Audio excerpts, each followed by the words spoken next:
리플 시총 34배가 비트코인 시총이거든요. 그런데 홀더 수를 봤더니 비트코인을 홀드하고 있는 사람은 145만 명. 빗썸 기준입니다. 리플을 홀드하고 있는 사람은 138만 명. 자, 시가총액은 34배인데 홀더 수는 비슷합니다. 알고라님 미국, 왜 리플은 조회수 꿀통이 됐을까? 피트 알트코인 훑어보기. 촬영 시각은 2월 23일 낮 12시 50분입니다. 자, 알트로 돈이 들어온다라고 합니다. 글래스노드가 이제 주간 온체인 보고서를 해봤더니, 알트코인의 신규 자본 유입이 증가하고 있다라고 합니다. 자, 한번 ETF 승인에 따른 시장 모멘텀과 암호화폐 강세장에 대한 기대로 알트코인에 신규 자본이 유입되기 시작했다라는 겁니다. 느낌적인 느낌인지 모르겠지만 최근에 내가 들고 있지 않은 코인은 급등하는 그런 느낌을 받습니다. 대표적으로 AI 관련 코인. 와, 무섭습니다. 상승세가. 그러면서 비트코인보다 오히려 알트코인의 강세가 눈에 띄는 게 나만의 느낌적인 느낌은 아니구나. 신규 자본이 진짜 들어오고 있는 거 맞구나. 온체인 분석을 해봤더니 라고 이제 분석을 했고요. 그리고 JP모건이 분석을 해봤더니 2월 달에 코인 시장 자체가 올랐잖아요. 비트코인 가격이 오른 것뿐만이 아니라 크립토 시장의 전체 시가총액이 늘었습니다. 그걸 봤더니 야, 이게 기관들은 비트코인 사잖아요. 그런데 개인들은 비트코인도 사지만 알트코인을 사는 비중이 상당히 높단 말이에요. 그런데 시가총액 자체가 늘었다는 얘기는 알트코인 가격이 많이 올랐다는 거고, 그건 누가 올렸냐? 개인이 올렸다라는 겁니다. 2월에 코인 가격 상승은 기관이 아닌 개인이 주도했다라는 겁니다. 그러니까 드디어 개인이 돌아온 건가라는 생각이 들면서, 사실 개인이 들어오면 무거운 비트코인보다는 가벼운 알트코인이 더 많이 가격이 오르는 경향이 있죠. 하지만 아직도 비트코인 도미넌스가 상당히 높습니다. 매트릭스 포트 리서치 총괄이 마르쿠스 틸렌이 뭐라고 했냐면, 알트 시즌이 시작되려면 비트코인 도미넌스가 45% 미만으로 떨어져야 된다. 이 과거 시장의 약간 불장이라고 표현되는 과거 강세장을 봤더니요, 비트코인 도미넌스가 50% 밑으로 떨어졌어요. 이 대표적으로 21년대 비트코인 도미넌스를 보면 21년 최고 크립토가 불장을 나타냈을 때 보면 비트코인 도미넌스 45% 정도 됐거든요. 근데 지금 현재로 보자면 한 53%, 54%입니다. 비트코인 도미넌스가. 이 얘기는 뭐예요?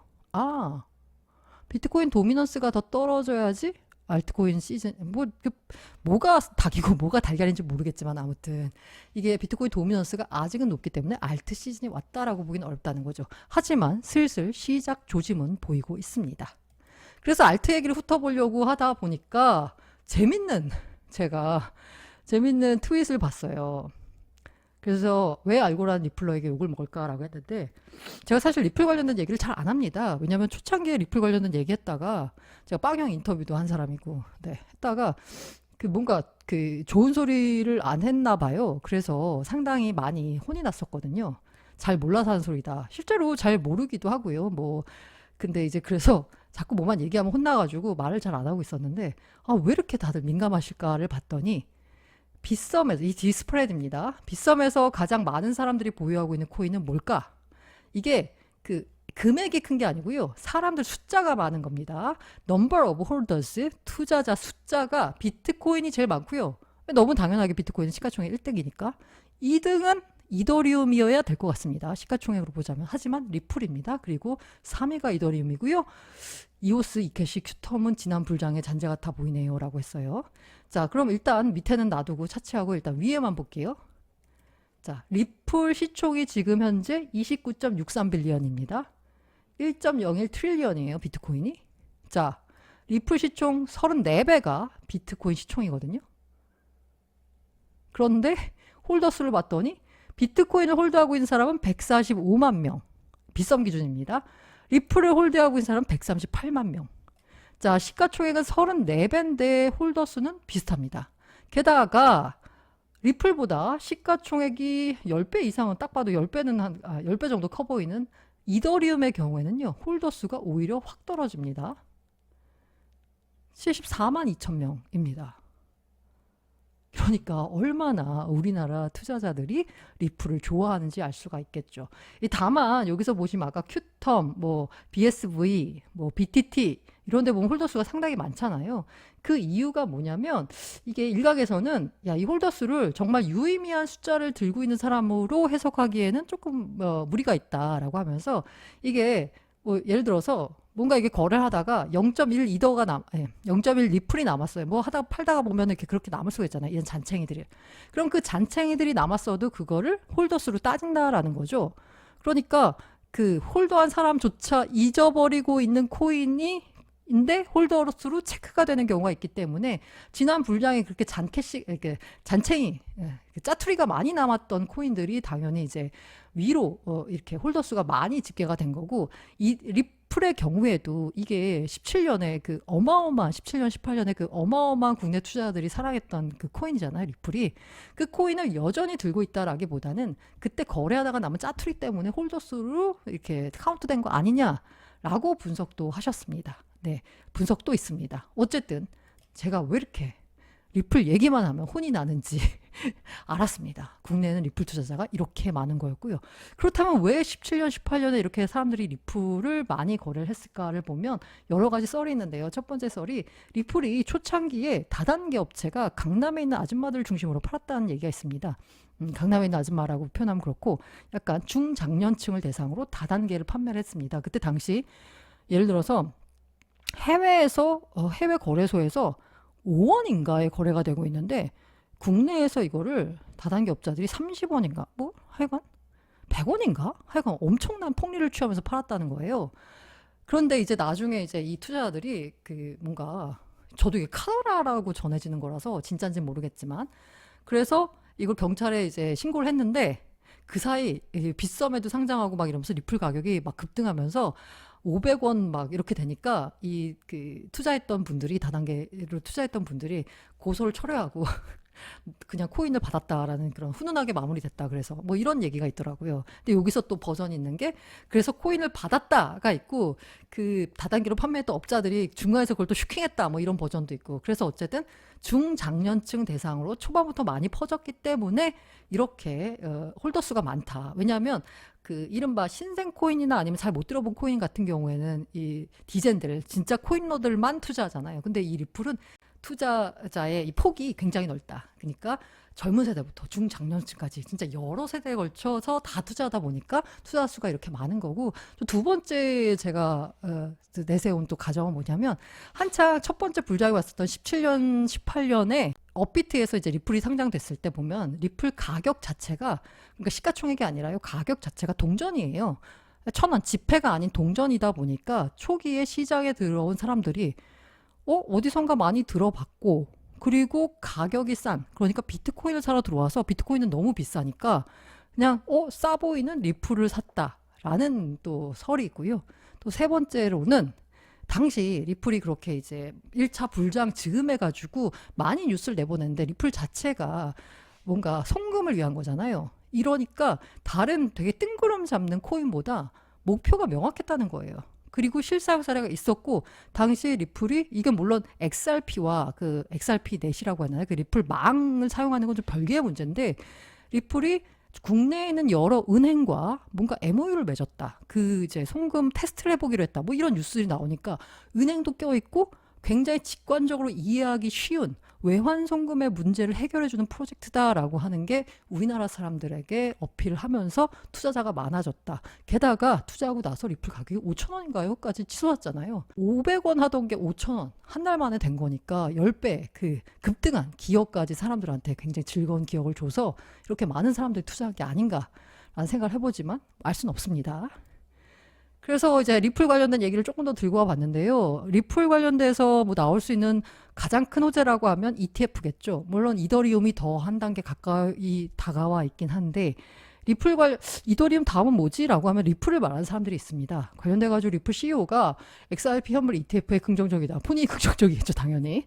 리플 전 임원은 이르면 연내 XRP 현물 ETF를 목격할 거다라고 했습니다. 내부자야 당연히 긍정적이겠죠. 그리고 발키리 CIO가요, XRP 현물 ETF 가능성도 열어두고 있다라고 했어요. 근데 이 발키리 같은 경우에는 이더 ETF도 신청을 안 한 상태이기 때문에 이더에 넘어서 XRP까지 가기에는 시간이 조금 많이 걸릴 것 같습니다. 자, 그 밖에 두 번째로 볼 알트는 바로 이더리움입니다. 제가 뉴스를 많이 체크하다 보면 최근에 이더리움 매집 뉴스가 너무 자주 보입니다. 특정 거래가 이틀간 바이낸스에서 54,000 이더를 매수한 다음에 출금했다. 팔 생각이 없다는 거죠. 역시나 20분간 샀다, 지난밤에 매수했다, 고래가 매수했다. 이런 매집 뉴스가 계속 나오고 있습니다. 그리고 EIP 1559 도입 후에 이게 이더리움의 이제 트랜잭션, 가스 수수료를 가지고 그 이더리움을 소각하는 거잖아요. 그러다 보니까 발행되는 이더리움보다 소각하는 이더리움이 더 많아졌어요. EIP 1559 이후로 누적해서 한번 얼마나 소각을 했나 봤더니 110억 달러의 이더리움을 소각했다라는 겁니다. 자, 이게요. 110억 달러면 사실 메이저 코인 시총 규모의 이더리움의 소각이 이루어졌다는 거죠. 이게 뭐냐? 주식으로 치자면 일종의 자사주 소각 느낌이거든요. 유통되고 있는 이더리움을 없애버리는 거니까요. 이 자사주 소각은 사실 주가 상승에 엄청난 호재입니다. 주식이었다면 주가가 얼마나 올랐을까요? 지금 이더리움 역시나 뭐 전반적인 암호화폐 시장의 회복 때문인지 모르겠지만 가격이 많이 회복이 됐습니다만은 EIP 1559 도입으로 인한 이 자사주 소각 효과가 충분히 가격에 반영된 건지는 잘 모르겠습니다. 제 말은 저는 이더리움을 보유하고 있고요. 그래서 더 올라야 되지 않겠냐라는 생각인데 뭐 가격은 알 수 없으니까요. 게다가 손실 중인 이더리움 주소가 1600만 개가 있는데 전체의 14.7%라고 합니다. 제가 그 본전 심리라고 했잖아요. 이게 3,000달러를 돌파하면 수익 상태로 전환된 주소가 87.9만 개. 지금 손실, 수익 왔다 갔다 하고 있습니다. 만약에 이게 수익으로 돌아선다라고 하면 3,000달러를 이제 뭐 확실하게 넘어선다라고 하면 과연 존버한 이들은 이더리움을 팔까요? 아니면 계속 존버를 할까요? 앞으로 더 오를 테니까. 만약에 판다라고 하면 이더리움 가격은 상당히 3만 달러 부근에서 강력한 저항을 받을 거고요. 그 저항이 실제로 지금 나타나고 있는 이더리움의 가격 움직임이라고 봐도 좋을 것 같습니다. 그리고 이더리움의 어떻게 보면은 강력한 테마라고도 할 수 있죠. 리스테이킹 테마는 계속되고 있습니다. TVL이 37억 달러를 돌파했고요. 그리고 사실 이더리움의 가장 큰 호재는 5월 ETF 승인이죠. 지금 보자면요. 프랭클린 템플턴 이더 현물 ETF 정식 심사 요청서를 제출했습니다. 뭔가 이더리움이 상장되는 과정을 순차적으로 밟고 있어요. 이더리움 ETF가 상장되는 과정을. 어떻게 될지 모르죠. 그 가운데 핵심이 바로 이더리움이 증권이냐 아니냐 증권성 부분일 텐데 이 부분에 대해서 이더리움 ETF 전망을 약간 부정적으로 보는 분들은 이더리움 증권성 이슈 때문에 안 될 거다라는 거고 긍정적으로 보는 분들은 증권성 이슈에선 이미 벗어났다라는 거죠. 업계에선 대체로 이런 증권이 아니다 주장인데 그래서 코인베이스가 미국 SEC에 의견서를 발송했습니다. 이더리움은 증권이 아니다라고요.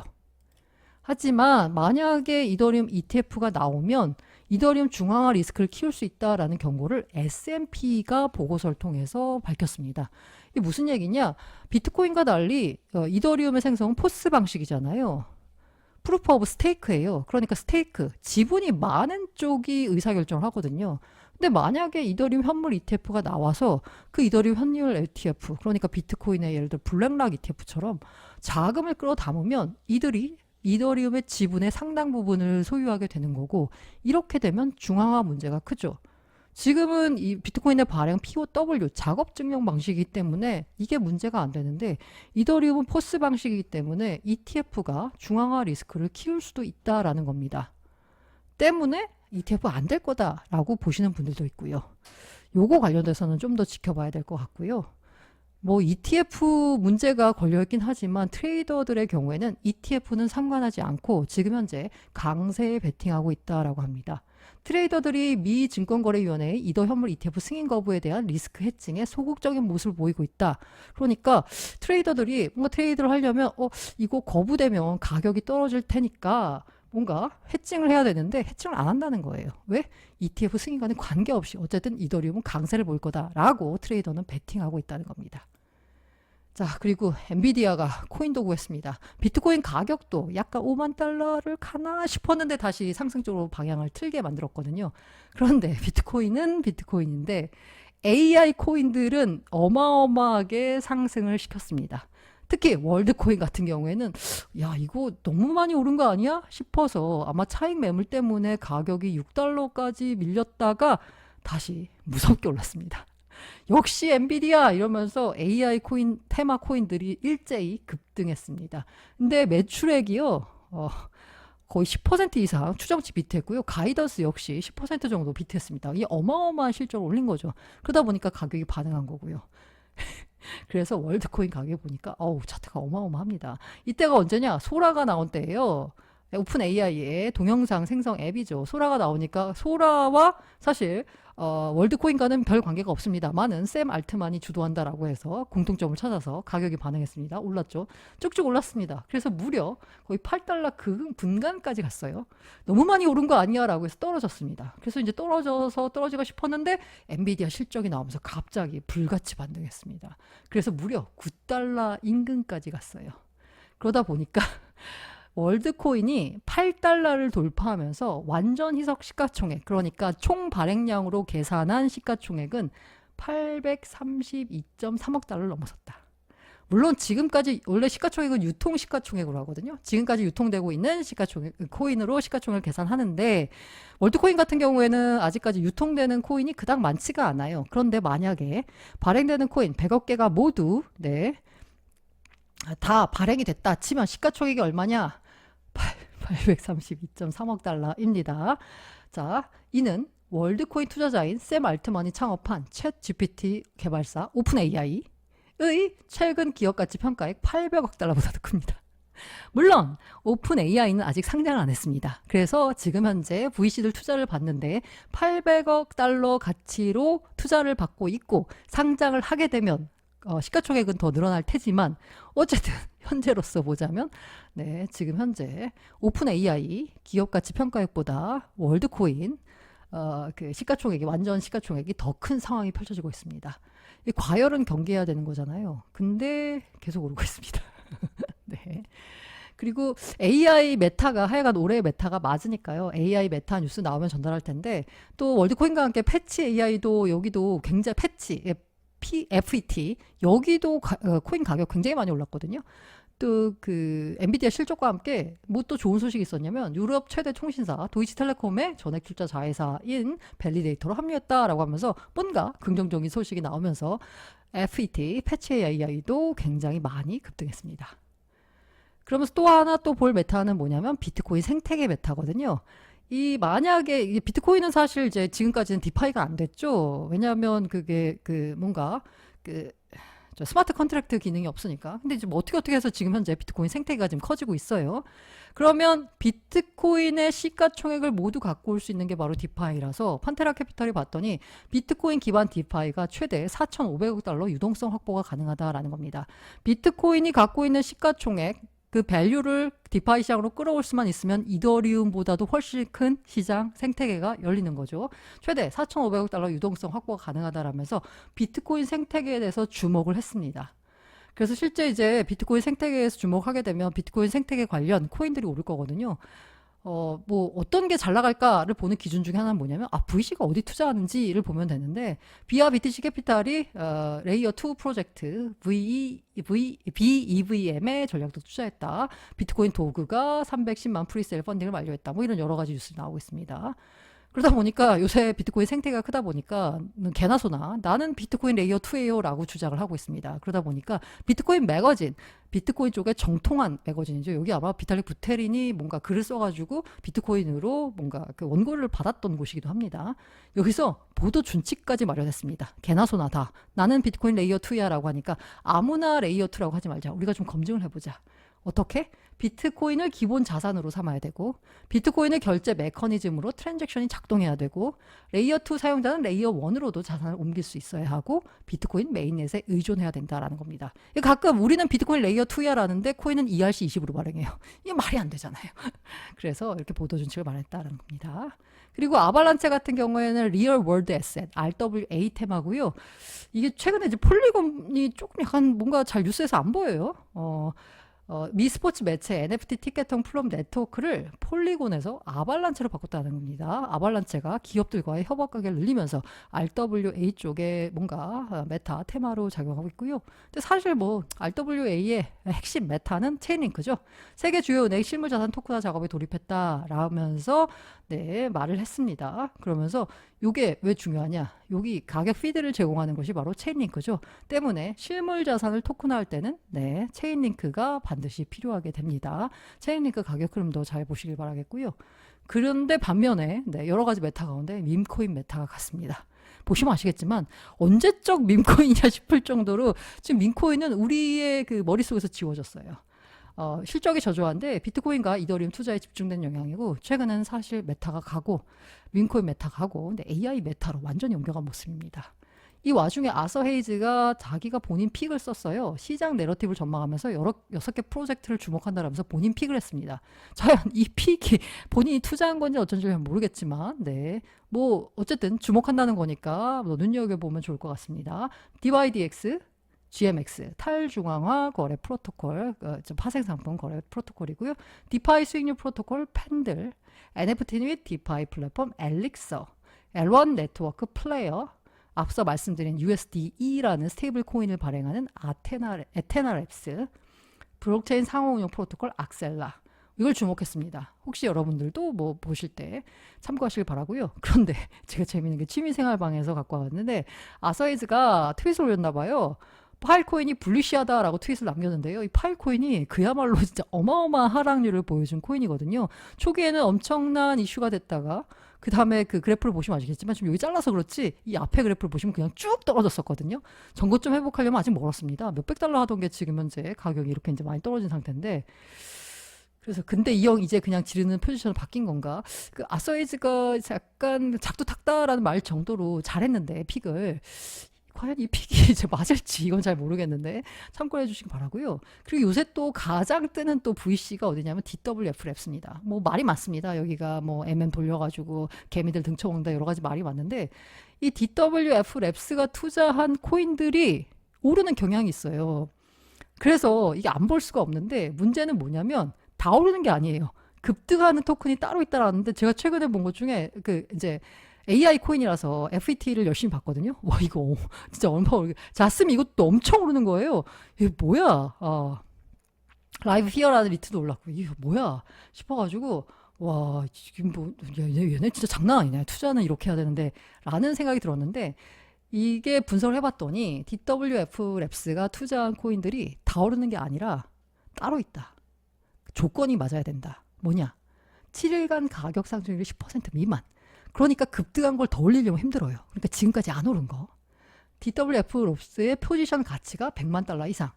지들이 코인을 올려가지고 충분히 배부를 만큼 먹어야 됩니다. 잔챙이만큼 들고 있는데 올려봐야 자기들한테 돌아오는 게 없죠. 그러니까 100만 달러 이상이고 토큰 유통량 대비 DWF 보유량이 너무 낮아. 토큰 가격에 영향을 미칠 수 없는 경우가 아닐 때. 그러니까 자기들이 어떻게 뭔가 마켓 메이킹을 해가지고 가격을 끌어올려야 되는데 지들이 들고 있는 물량이 너무 낮으니까 유통량 대비해서 지들이 아무리 노력해도 가격이 안 움직여. 그러니까 삼성전자 가격을 주가를 개미가 움직이려고 하는 것과 비슷하다? 이런 거가 아닐 때 그러니까 본인들이 움직여서 충분히 가격을 움직일 만큼 본인들이 확보를 하고 있어야 돼요. 유통량을. 그런 경우다라고 했거든요. 그래서 혹시나 뭔가 나는 비트만으론 부족해. 알트코인을 통해서 알파를 노리고 싶어. 베타라고 해야 되나요? 추가 수익을 올리고 싶어. 라는 분들은 제가 늘 추천드리죠. 탑다운 방식. 여러 가지 코인의 올해 24년의 메타를 정합니다. 뭐 당장 가능한 건 AI 메타, RWA 메타, 디핀 메타, 비트코인 생태계 메타 이런 여러 가지 메타가 있잖아요.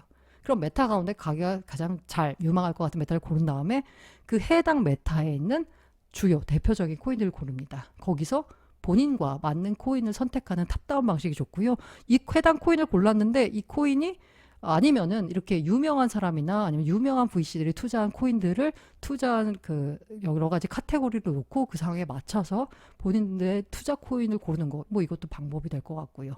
어쨌든 간에 저는 뭔가 어떤 메타가 뜬다라고 했을 때 잔챙이를 고르면 굉장히 많이 먹을 수 있겠지만 몇 배를 먹을 수 있잖아요.